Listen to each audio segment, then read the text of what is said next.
Hey everybody, this is Perch.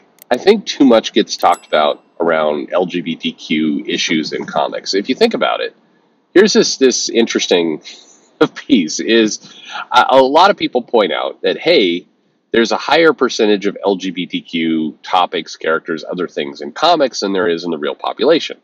I think, which is probably factually true. I don't know. It feels like it'd be a very boring waste of time to sit down and like try and count up all the in a month references to LGBTQ issues in comics, and for us like a statistician you're measuring that against actual population data. Like I don't know, there's got to be better things to do with your life than that. But anyway, uh, I think anecdotally I can say that there's probably more LGBTQ content in comics than in real life. Talked about just higher percentage. Okay, so however, the channels that complain about LGBTQ content in comics is also higher than the LGBTQ population. So it is funny. I think if you looked at the amount of airtime those topics those people get, not only is it overrepresented in comics, it's also overrepresented in YouTube and in blogs and in Twitter and all these places. Everybody's overrepresenting it. Now, granted, it's being represented positively in the comics and often negatively on YouTube, but still, everybody's talking about this way more than it actually exists. So, why do another video about this topic? Well, because this mail writer, I think, brings up a really good and sticky subject. And it's talking about a Netflix series that I think is very, very solid. And I think this brings up a good point. Now, it's hard to talk about this, and you'll understand why here in a moment. But this gets to the heart of like how you're treating characters. Okay, so let's get into it. So the mail goes, no intro, no hello Perch, which is fine. I pose to you, the reason the LGBTQ plus characters fall so flat in comics is because the writers are not allowed to let these characters have any flaws, face any real hardships, or suffer any negative consequences. They must always be shown to be loved in a perfect relationship and successful at everything. LGBTQ plus are not allowed to be real people with real problems, with real pain, so their happiness means nothing. So let me pause here before we get to the rest of this. And I say generally I agree with that statement. Now, in fairness, they often have like love angst kind of situations with queer characters in comics, for sure. They're not all in happy committed relationships. There's all this kind of pining for others and that kind of thing. So it's not completely idealistic, but it is definitely treated more carefully. If that makes any sense, it's definitely there's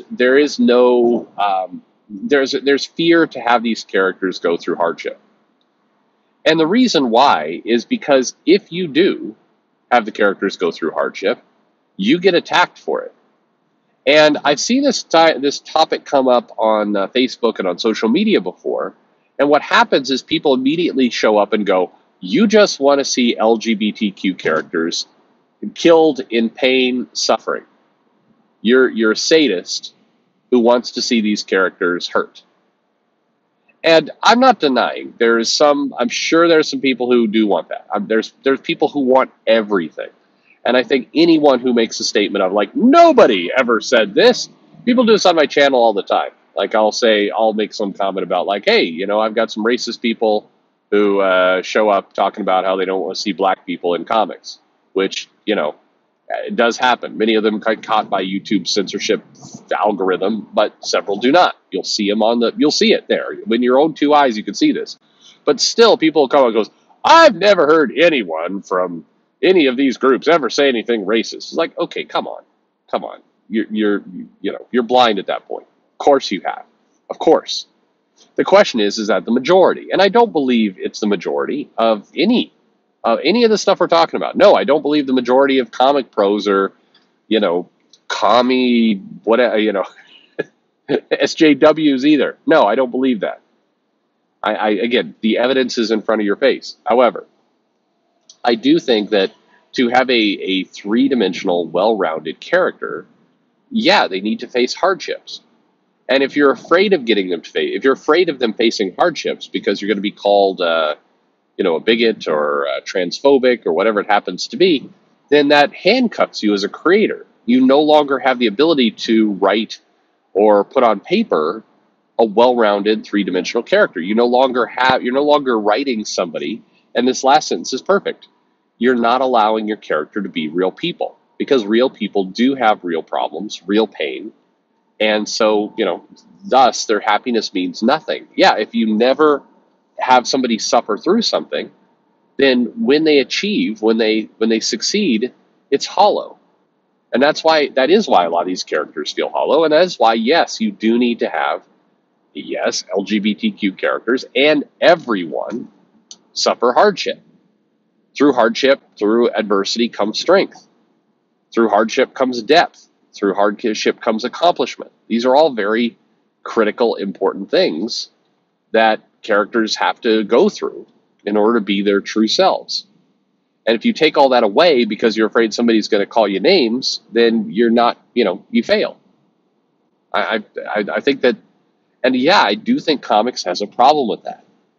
They've gotten too trigger happy to worry about lunatics on Twitter who are going to call them bigots if any kind of LGBTQ character ever experienced anything painful. Look at what happened to the final issue of Leah Williams' X Factor, where, a gay character, or non-binary, I think gay, though, a gay character had had a brutal kind of, was involved in a murder, and, resurrected on Kokoro, went through a horrible thing. And the response was, Leah Williams is a bigot. Because, that's tapping into the trope of, LGBTQ characters suffering hardship. Sorry, I think that's insane. That's insane. In a world where at least half of the Marvel Universe has died at some point or another, you cannot say, yeah, except we can't. If the women die, it's sexist. If people who are non-white die, it's racist. If people who are LGBTQ plus die, then you're homophobe, you're a bigot. Like that's irrational. That's absolutely irrational, and it only leads to terrible places if you start to take that approach. But that's the audience, quite frankly, that the comic publishers have catered to. They've all gotten completely gun shy of how to address this stuff, and as a result, we have a mess on our hands. We have a lot of hollow characters who are not fully formed, who do not don't feel real because they're not. Anyway, it's messy. Just point blank messy. So anyway, that is definitely a problem. So let's actually continue with the mail. But I think that first paragraph was very well written. So let's go to the example here. It says, one of the most memorable stories written about a gay character that sticks in my mind is in the Netflix series Giri Haji, Duty Shame. It is a Japanese-produced show about a Japanese police officer that gets sent to London to hunt down a Yakuza hitman. Overall, it's a decent story, well acted, with a somewhat believable plot. It is fun. It's a good series. Duty Shame, I think if you search Duty Shame, it will come up, but Giri, Giri, you put that into Netflix, it'll come right up. In this story, goes on mail, there is a gay side character named William Sharp, who is basically a hard-parting street boy that in his first interaction with the main character scams the main character out of money. Sharp is a horrible person. He is doing drugs all the time, stealing from friends, and even at one point trades the main character's daughter, who is high school age and experimenting with being a lesbian, to an older lesbian party girl for drugs. As the show progresses, you come to find out that Sharp's boyfriend, who he loved, recently committed suicide. His friends are offering him condolences, and the community is even holding a ceremony to say goodbye. You find out later the boyfriend killed himself because the only reason he came out of the closet as gay to his very conservative family was to be with Sharp. But Sharp, being a flawed character, cheated on the boyfriend and was very callous when the boyfriend found out. And the boyfriend, with no family to return to and betrayed by his love, decided to end it all. This leads you to understand Sharp is staying high all the time because he cannot deal with his shame. And you realize Sharp really loved his boyfriend, but like so many people, can't accept that he is worth having something good and makes stupid choices to break the good things. By the end of the show, I, an old, white, straight dude, was brought to tears by how tragic Sharp's story was and how much the character was hurt. I can't really remember much about the main characters, but I remember Sharp and his story, and my heart still breaks. I'm not saying Marvel DC needs to write this dark or this tragic, but if they want to make their characters real, they have to give them hardship to overcome. I don't know. What can you say about, what more is there to say? Perfectly said. I think that, characters, it can't all be great all the time. And yes, a lot of non-white men have suffered in many ways with bigotry, with racism, with sexism, with undue hardships. Certainly so. Now, in reality, all people, all races have the ability to suffer hardships. Now, depending on your station in life, who you are, where you sit, everything else. If you grew up, in California, and you're rich and white, you're going to have an easier go of it than somebody who's poor and Latin. You absolutely are. Doesn't mean it doesn't mean you're never going to face tragedy. You absolutely can. And tragedy can come at anyone. Bad things can happen. We've seen lots of people who are rich and white fall hard and suffer. You've had lots of romantic relationships go wrong. You've had lots of bad things happen. Bad things can happen to anyone. But you cannot make up for the fact that, yeah, it was unfair to various races, sexes, people who had to stay in the closet, that was an unfair struggle that they had to go through. You cannot balance the scales by writing these characters as one-dimensional, everything is perfect for them. That's unfair to the character, and frankly, that doesn't do a good job of representing things. And if you're trying to make up for past deeds, that's a terrible way to do it. Make sure that your business that you work for is not racially discriminating against people. Make sure that if you have a gay neighbor, that you're not being an asshole to that person.